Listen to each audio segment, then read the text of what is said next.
Bagi saya merasa bersyukur sekali dengan orang tua saya karena walaupun sudah jadi orang disabilitas, tetapi orang tua saya tidak pernah menyerah. Dari mereka mau kemana saja di keluarga acara atau apa, mereka selalu bawa saya. Sehingga saya juga merasa diri saya tidak ada masa minder. Jadi kemana saja saya sudah biasa sejak kecil. Jadi saya sudah biasa dengan bergabung dengan orang lain, jadi sehingga saya terbawa terus itu sampai saya masuk sekolah pun ya saya merasakan dengan teman-teman yang bukan disabilitas pun saya merasa saya dengan mereka tuh rasanya sama gitu, rasanya sama. Yuk sharing podcast. Halo guys, kembali lagi di Sharepod Yuk Sharing Podcast. Nah, kali ini kita sudah kedatangan lagi-lagi tamu istimewa nih guys. Kita sudah kedatangan bersama Bapak Sipri Sadipun. Halo Pak, selamat sore. Selamat sore. Bapak apa kabarnya hari ini? Ya, kabar baik. Ayo, puji Tuhan kabarnya Bapak baik ya, di tengah pandemi Bapak sehat-sehat selalu. Nah teman-teman, pastinya teman-teman di luar sana mungkin ada yang sudah mengenal Bapak Sipri nih, yang teman-teman biasanya lihat Bapak Sipri di jalan menggunakan motor khususnya. Nah, hari ini kita akan berbincang lebih jauh dan mengenal lebih jauh bersama dengan Bapak Sipri Sadipun. Oke Bapak, sebelumnya kita perkenalan dulu nih Bapak. Bapak bisa memperkenalkan diri dulu buat teman-teman di luar sana. Oke, baik, terima kasih. Nama saya Bapak Sipri Sadipun. Saya asal dari Nele. Saya sudah berkeluarga, punya anak 2, cewek cowok. Dan saya sekarang bekerja sebagai instruktur di salah satu sekolah SMP Karya Ilahi, tempatnya di Persib. Oke, wah.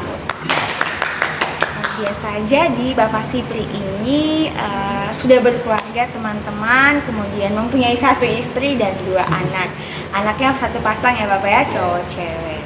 Oke, anaknya sekarang di mana Bapak? Maksudnya sudah sekolah kah atau belum? Baik, terima kasih. Jadi anak saya 2, yang besar cewek itu sudah SMA kelas 2, sekolah di John Paul. Terus yang kedua cowok SMP kelas 1 di SMP Negeri Tampil. SMA kelas 2 ya? Kelas 2. SMA kelas 2, satunya di SMP Tampil. Istri sekarang pekerjaannya? Istri kerjaan sehari-hari tenun ikat. Oke, jadi Bapak tadi bekerja di SLB Karya Ilahi. SLB Karya Ilahi itu di mana?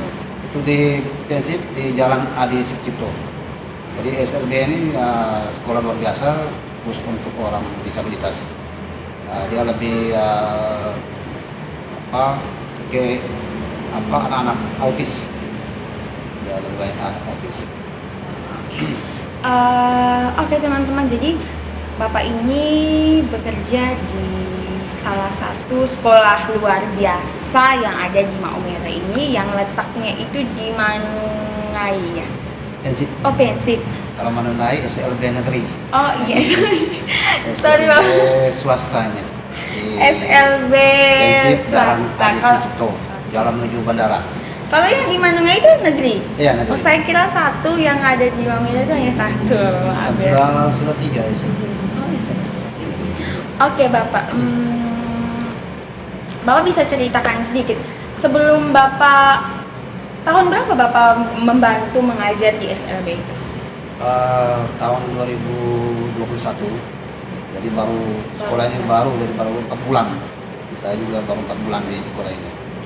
Sebelumnya itu Bapak pekerjaannya di mana? Sebelumnya saya sebagai seorang tukang servis elektro, yaitu memperbaiki televisi, power, dipasangin dan lain-lain yang menyangkut dengan arus lemah ya. Oke Bapak, menyangkut pekerjaan Bapak yang sebelumnya nih, itu biasanya Bapak terima orderan itu di rumah, misalnya buat perbaikan di rumah, ataukah Bapak pergi ke rumah-rumah orang yang ingin perbaiki alat-alat itu? Jadi servis ini ada 2 ya. Jadi yang satu yang lebih banyak itu servis panggilan. Jadi niat karena saya di rumah ya lebih banyak kurang begitu tahu terkenal ya, sehingga lebih banyaknya saya harus panggil. Jadi kalau ada yang memang tahu mereka antar rumah di rumah, lebih banyaknya mereka minta kerja di rumah mereka masing-masing. Oh iya Bapak, bicara soal ini ya Bapak ya, bicara soal Bapak sekarang adalah merupakan salah satu nih penyandang disabilitas. Nah, saya melihat nih Bapak, saya juga sudah sering melihat Bapak di jalan ya, biasanya ketemu di jalan menggunakan motor khusus nih. Ceritakan dong Bapak sedikit nih, kan sebelumnya itu kan Bapak bekerja servis panggilan tuh, pastinya dikontak kemudian ke rumah orang-orang itu. Nah, Bapak bisa ceritakan sedikit, motor itu Bapak desain sendiri kah atau bagaimana? Baik, terima kasih. Jadi motor ini saya dapat waktu saya bekerja di suatu yayasan Caritas. Lembaga ini ya bergerak di bidang disabilitas. Di yayasan ini juga memang ada banyak programnya. Salah satu program itu adalah rehabilitasi penyandang disabilitas. Dari situ grup kami 5 orang, saya jadi sebagai ketua kelompok itu. Jadi waktu itu tahun 2013. Jadi sebelum motor ini dibuat, saya ikut dulu pelatihan itu harus di Solo, karena pembuatan motor roda 3 itu yang ada di Solo, di Bali, dan di Jogja. Jadi waktu itu sebenarnya saya yang pergi, tetapi saya tidak bisa las. Jadi ada teman satu namanya Doni, dia tinggal di Mawar. Nah, jadi dia pergi selama pelatihan 1 bulan, pulang dia buat motor ada 6 biji. Jadi waktu itu Caritas ini pertama pusatnya di Keuskupan Maumere, jadi ada cabangnya di Pende dan di Lampuka. Jadi motor ini bikin 6, 2 di Keuskupan Maumere, 2 di Keuskupan Lampuka, dan 2-nya di Keuskupan Ende. Dan salah satu dari 2 biji yang di Keuskupan Maumere, satunya saya pakai, dan satu lagi teman saya yang disabilitas juga di Paga, dia juga seorang disabilitas, dia bekerja di salah satu sekolah Alvarez Paga. ya, sebagai operator. Oh. Ya, jadi memang motor itu salah satu hadiah ya, istilahnya hadiah. Oh ya Bapak, menyambung dari pekerjaan Bapak sebelumnya ini, soal servis panggilan juga, itu apakah Bapak belajar otodidak ataukah mungkin Bapak sebelumnya juga mengikuti kursus-kursus, mungkin ada khusus untuk penyandang disabilitas seperti itu? Baik, terima kasih. Jadi memang elektro ini memang saya juga punya basic, sudah punya dasar dari seorang tukang servis saja. Saya belum begitu mahir, jadi harus ada pelatihan lagi ya. Kebetulan waktu itu dari dinas sosial mau mengirim teman-teman yang disabilitas, khususnya kami di Kabupaten Sidrap itu ada 5 orang. Itu waktu dikirim, saya memilih jurusan elektro. Jadi di sana kami dibimbing selama 2 tahun. Jadi semacam ya sekolah lah, bukan ikut kurs yang macam-macam di tempat pasir, bukan, tapi sekolah di teori dulu, praktik. Nah, jadi selama 2 tahun ya saya berfokus, dan saya juga mampu bisa menyelesaikan dengan nilai yang baik, dan saya juga bisa bekerja hingga sampai sekarang ini. Jadi memang dibekali dengan Bapak punya kemampuan sendiri, kemudian disekolahkan lagi seperti itu, dan akhirnya Bapak bisa mengembangkan kemampuan Bapak itu. Betul sekali. Oke, saya boleh tanya sedikit nih Pak soal Bapak? Silakan, boleh. Boleh, bukan sedikit ya, banyak juga. Boleh, banyak boleh. Oke, jadi kan Bapak ini salah satu penyandang disabilitas nih Bapak. Ya. Apakah keadaan Bapak sekarang itu keadaan dari lahir kah? Atau mungkin dialami setelah mungkin umur berapa seperti itu, bisa Bapak ceritakan. Baik, terima kasih. Hanya aku dengan keadaan kondisi fisik saya, bahwa saya itu lahir dengan keadaan normal. Jadi saya lahir normal, belum 4 tahun, sudah berjalan. Terus itu, waktu zaman itu ya banyak orang kena sakit polio. Bukan penyakit, sakit itu. Kalau penyakit lainnya sakit, penyakit apa ya sakit. Jadi salah satu virus itu kena tubuh saya. Dan waktu banyak orang, zaman itu banyak orang. Mungkin salah satu teman tahu itu Ibu Lilis. Nah, ada buka pausan di belakang STM lama. Jadi waktu itu panas tinggi disuntik. Kan polio ini tidak boleh disuntik dan tidak boleh digendong isi dalam sarung. Tapi orang dulu kan tidak mengerti dengan hal-hal begitu ya. Jadi panasnya turun, disuntik panas turun ya. Kaki sebelah kanan saya ini mengecil. Nah, saya jadi disabilitas. Jadi memang lahirnya itu normal. Lahir normal saya. Jadi pada saat umur 4 tahun Ya. itu mengalami istilahnya pasti. virus ya teman-teman. Ya. Jadi memang penyakit itu tidak boleh diberi suntikan Ya, betul. dan akhirnya keadaannya seperti sekarang. Ya, betul. Oke. Itu kira-kira tahun berapa ya? Tahun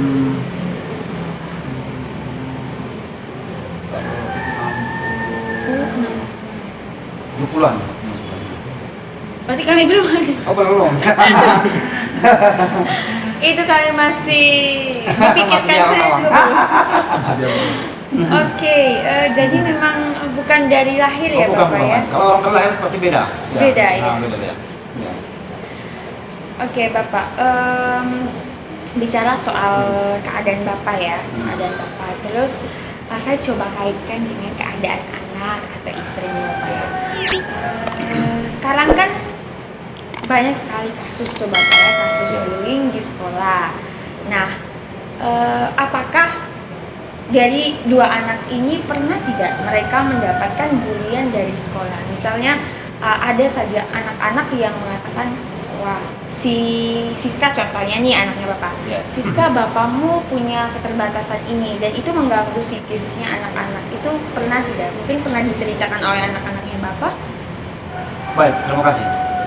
Jadi saya patut bersyukur bahwa saya pribadi sendiri saya sekolah di sekolah reguler, sekolah umum ya.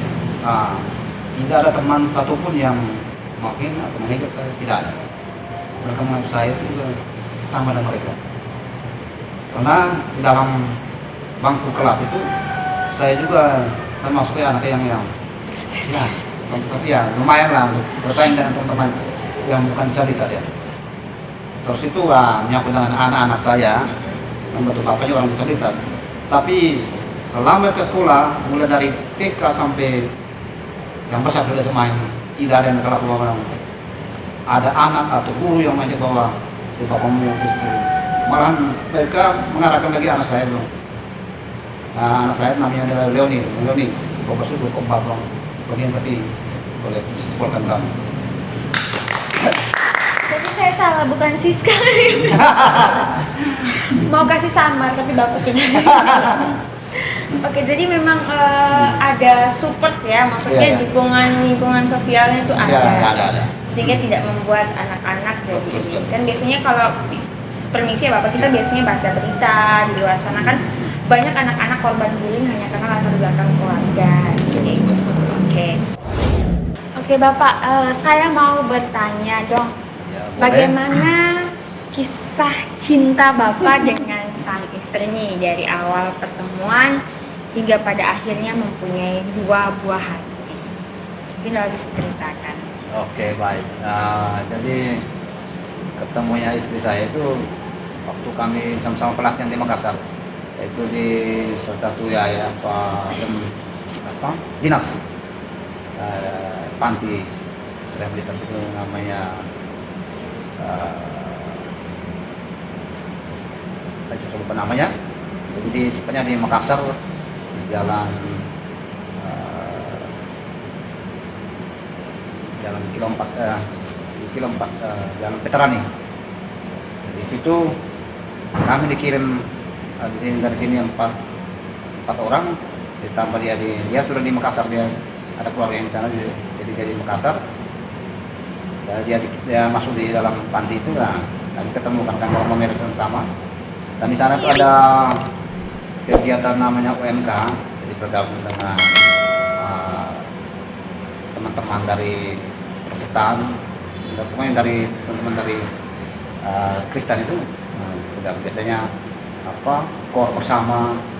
Nah, dari situlah kami bersama-sama. Jadi karena kami orang Momer sama ya, jadi sering biasa duduk ngobrol bersama-sama.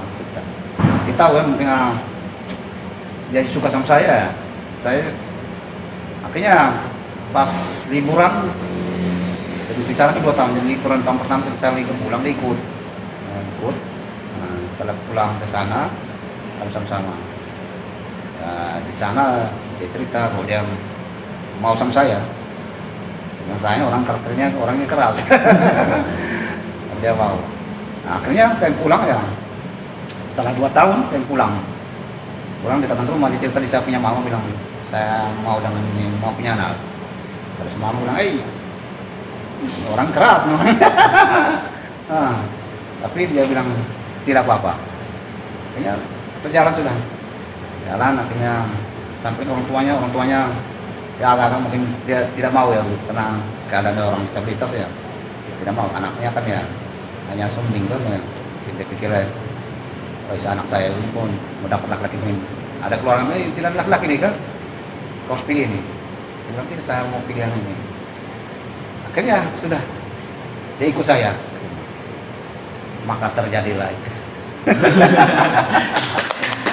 Jadi ini ceritanya mama yang melamar ini. Mama yang ke rumah yang memberitahu orang tuanya bapak di rumah. Betul. Karena saya di Makassar itu banyak juga orang suka sama saya, tapi karena banyak orang Muslim ya. Nah, cerita jujur saja, saya masih sekolah itu banyak cewek-cewek yang terkadang saya. Playboy. Jadi banyak sekali teman yang cantik-cantik itu ikut saya. Nah, karena saya pintar bahasa Inggris ya. Jadi mereka dari saya.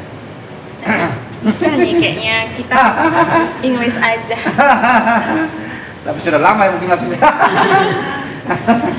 Oke, jadi memang pertama agak susah juga ya Bapak, mungkin walaupun kedua belah pihak nih, Bapak dan si Mama saling mencintai, tetapi kurang adanya support dari keluarga. Lebih khusus tuh support dari keluarga Mama. Tapi pada akhirnya sekarang puji Tuhannya semuanya.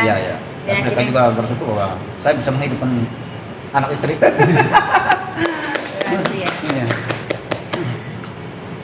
Oke Bapak,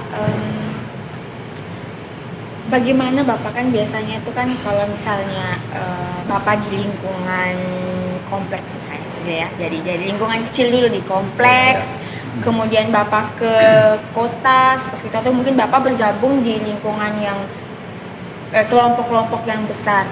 Nah mungkin selama ini bagaimana pandangan orang ke Bapak? Dari situ mungkin Bapak bisa ceritakan juga suka dukanya Bapak selama Bapak hidup sampai sekarang. Ya baik. Jadi kalau suka duka memang terlalu mungkin banyak sekali ya suka duka. Dukanya yang lebih banyak, sukanya ya. Dukanya banyak. Ya kita orang disabilitas itu banyak orang yang tidak suka. Ya. Apalagi kalau kita di orang disabilitas, kalau hidupnya baik ya, itu banyak orang yang suka. Kan keluarga pun juga sama ya. Mungkin entah iri atau bagaimana kita tidak tahu ya. Nah, jadi saya di keluarga di sekitar saya juga ya banyak yang tidak suka dengan saya. Tidak suka karena mungkin saya orang disabilitas tapi bisa menghidupkan anak istri, dan saya bisa hidup dengan hidup dengan baik dengan sama dengan mereka yang non disabilitas. Itu menurut pikiran saya, karena saya lihat mereka agak iri gitu dengan saya. Karena saya buka usaha juga, karena saya usaha kios. Pun banyak orang yang tidak suka, jadi akhirnya saya juga berhenti kiosnya, saya lepas kasih orang kontrak ya, saya kerja yang lain. Saya kira itu. Jadi itu dukanya ya, mungkin karena melihat dengan kondisi Bapak yang sekarang ya, kondisi Bapak yang kekurangan misalnya tidak normal secara fisik, tetapi bisa bekerja seperti orang normal secara fisik ya. Belum tentu orang yang normal secara fisik punya usaha, bisa berjuang Betul. sampai saat ini. Dan itu lebih banyak iri ya Bapak. Itu mungkin dukanya Bapak. Ya. Kalau sukanya nih Bapak, sukanya itu apa? Kalau sukanya ya banyak orang senang dengan profesi saya. Banyak kan saya kan jadi seorang tukang bisa, tukang servis bisa, pokoknya semua pekerjaan saya bisa. Nah, dan saya bisa bekerja sama dengan orang non disabilitas. Misalnya kerja misalnya membangun rumah atau apa itu, saya bisa bawa dengan orang non disabilitas sebagai pembantu saya itu. Jadi ya saya juga ya bisa mengerjakan orang lain juga ya, kalau dibilang itu. Keren. Nah itu teman-teman, jadi kita tidak boleh melihat orang tuh dari fisiknya ya, tetapi kita lihat dari skillnya, kemampuannya. Dan bukti bahwa hari ini di samping kita tuh penyandang disabilitas, tetapi bagaimana perjuangannya Bapak sampai sekarang. Dan mungkin dibuat pesan mungkin ya buat yang di luar sana yang iri atau dengki. Ya janganlah, kita semua itu kan berjuang untuk hidup ya. Jadi biarkan orang yang maju atau orang masih dalam proses, saling support saja ya Bapak ya. Oke Bapak, bagaimana kehidupan sehari-hari Bapak selama ini? Bagaimana Bapak menjalaninya? Mungkin dengan apa yang orang omong, apa yang orang menilai tentang Bapak, bagaimana Bapak menyikapinya? Baik. Jadi saya menyikapi dalam kehidupan di masyarakat itu saya menjalani seperti biasanya. Saya anggap itu hal yang biasa. Jadi bukan hanya orang disabilitas yang orang klik, tapi mungkin orang non disabilitas pun pasti sama mengalami seperti itu. Jadi saya menganggap itu suatu hal yang biasa, dan saya melakukan kegiatan saya tidak mau urusan dengan hal-hal yang begitu. Jadi yang penting bahwa saya tidak merugikan orang lain, saya tidak merepotkan orang lain. Saya bekerja dengan tenaga saya dan keringat saya. Yang saya tidak pernah meminta belas kasihan dari siapapun. Bahkan dari keluarga kandung pun saya tidak pernah meminta belas kasihan. Jadi setelah anak contoh seperti anak saya dua yang sudah besar ini pun dari keluarga tidak pernah membantu saya. Itulah bahwa sebelum saya mau punya istri, bahwa saya siap untuk menghidupkan mereka dan untuk menyekolahkan mereka sampai kuliah. Luar biasa. Kadang saya di samping Bapak agak insecure ya, maksudnya tidak percaya diri gitu. Bapak yang gini tapi perjuangannya luar biasa. Ini motivasi buat kami semua. Oke Bapak, sebelumnya ya Bapak ya, Bapak kan mendapat ini di usia 4 tahun. Ya mungkin waktu itu belum paham. Tetapi mungkin Bapak sudah mendengar cerita bahwa pada saat itu Bapak mengalami ini karena sakit, kemudian disuntik dan lain sebagainya. Pernah tidak Bapak penolakan terhadap orang tua, marah terhadap orang tua, bahkan kepada Tuhan dengan keadaan yang sekarang? Pernah tidak ada di posisi seperti itu? Baik, terima kasih. Bagi saya merasa bersyukur sekali dengan orang tua saya, karena walaupun sudah jadi orang disabilitas, tetapi orang tua saya tidak pernah menyerah. Dari mereka mau kemana saja di keluarga, acara atau apa, mereka selalu bawa saya. Sehingga saya juga merasa diri saya tidak ada masa minder. Jadi kemana saja saya sudah biasa sejak kecil. Jadi saya sudah biasa dengan bergabung dengan orang lain, dan sehingga saya terbawa terus itu sampai saya masuk sekolah pun ya saya merasakan dengan teman-teman yang bukan disabilitas pun saya merasa saya dengan mereka tuh rasanya sama gitu, rasanya sama. Jadi ada teman-teman yang lain disabilitas saya itu pernah pengalaman saya turun sosialisasi, memberikan motivasi itu. Banyak orang tua yang tidak pernah membawa anaknya sejak kecil ke keluarga, bahkan mereka sembunyi dalam rumah. Jadi dengan kejadian itu maka mereka anak-anak itu jadi minder, mereka jadi tidak biasa dengan hal-hal yang umum yang terbuka di luar sana. Jadi saya bersyukur dengan orang tua saya karena sejak kecil saya dibawa kemana-mana sehingga saya jadi biasa. Jadi saya tidak merasakan minder. Sampai sekarang pun saya merasa biasa saja. Tapi saya tahu saya punya kekurangan, saya seorang disabilitas. Itu biasa, itu pasti. Setelah duduk merenung ya. Tapi kalau lagi ramai sebenarnya, saya merasa biasa saja seperti teman-teman lain. Tapi kalau dulu sendiri ya, saya juga, aduh, mereka bisa dapat duit saya jadi begini ya. Itu biasa itu. Oke, wah berarti ini luar biasa ya. Berarti kita patut apresiasi nih buat orang tua yang pertama ya, karena memang yang pertama sekali itu memang orang tua tuh harus memperkenalkan anak, bawa anak biar mengenal dengan lingkungan. yang betul. Oke. Pengalaman.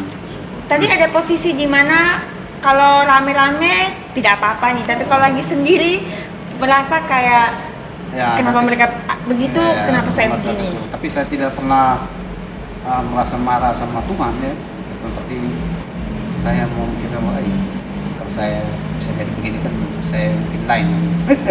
Tapi tidak yang sampai apa ya, yang sampai kayak Sampai penolakan tidak ada. penolakan. Tidak. Oke, luar biasa. Berarti Bapak memang sangat bersyukur ya apapun keadaannya.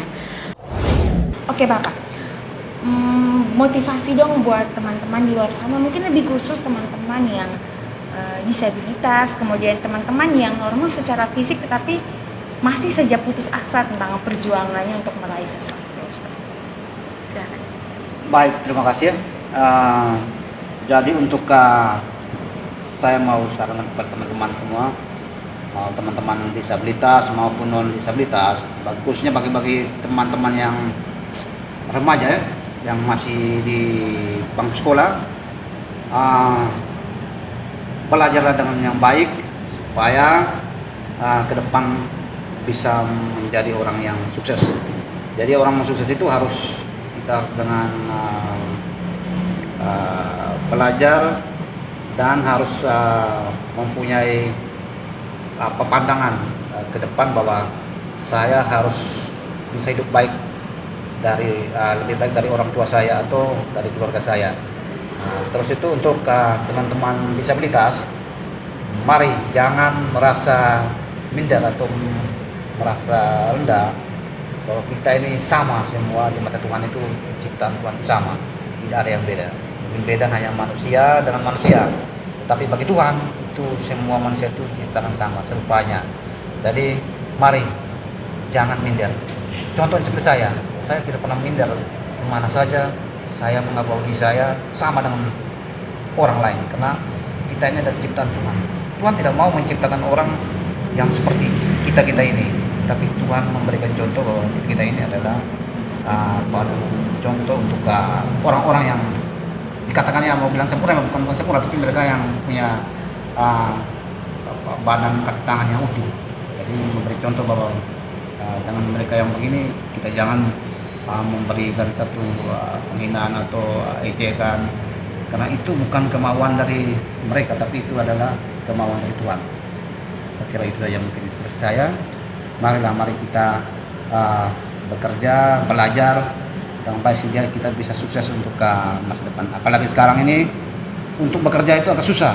Jadi kita harus menciptakan satu lapangan kerja sendiri. Jangan mengharapkan dari pemerintah untuk menjadi seorang PNS ya.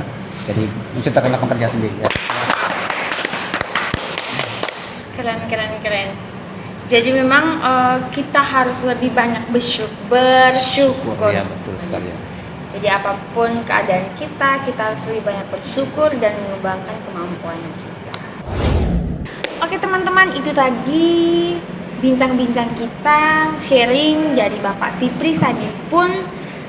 Kita bisa lihat sendiri ya, walaupun dengan keadaan penyandang disabilitas, tapi Bapak Sipri Sadipun luar biasa cerita hidupnya. Nah, buat teman-teman di luar sana mungkin mau mengenal Bapak Sipri lebih jauh, lebih dekat, nanti langsung ke SLB Pensip. Nanti cari saja alamatnya. Bapak selalu ada di sana. Selalu ada di sana. Oke, buat teman-teman di luar sana, next episode teman-teman mungkin mau request apapun yang punya kisah inspiratif yang bisa menginspirasi teman-teman lain, bisa nanti langsung komen di bawah sini, atau mungkin teman-teman sendiri juga merasa bahwa kisahnya teman-teman itu sangat menginspirasi. Jadi bisa langsung hubungi Pondok Layanan Remaja Arkenoa.